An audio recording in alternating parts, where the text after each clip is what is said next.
د پېښور سره نږدې په کارخانو کې دا هغه مارکیټ دی چې بهرني او په تیره بیا امریکایي سیزونه خرڅوي.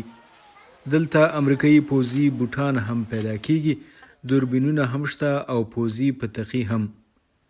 دا مالونه له ګاونډي افغانستانه دلته قاچاقیږي. خو دوکانداران د افغانستان او پاکستان ترمنځ د تورخم لارې پر بندېدو خفه دي چې د مالونو ورتګ یې ټکنی کړی دی. د ستاره مارکیټ دومره په د اوریجنل مال مشهور شوی دی چې حد نه سوا د پنجاب نه، د لاهور نه، د کراچۍ نه، هر ځای نه به ګاهک ورته راته. اوس چې دا بارډر بند دی، مالونه راځي نه، مخکې به نیټو مالونه ول سپلای به کېده، کانټینر به بسته بسته راتلې، اوس هغه مال ټول بند دی.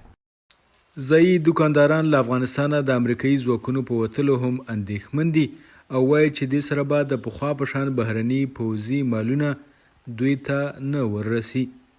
امریکایي د بګرام والا خالی شو، په کار ده چې دا بارډر کولو شي او دا مالونه موږ لره روان شي، موږ به د کې بي کې د سرحد په ډېر ښه شي دا مالونه را روان شي. دې مارکیټ ته د پاکستان له لرې سیمو څخه خلک په نایابه شیانو پسې ورځي. دا مارکیټ له 2002 کال راهیسې په کارخانو کې خلاص دی، خو د امریکایي پوځي سامانونو کمی یې ښایي په نږدې راتلونکي کې دوکانداران د متبادلو سوداو خرڅولو ته مجبوره کړي.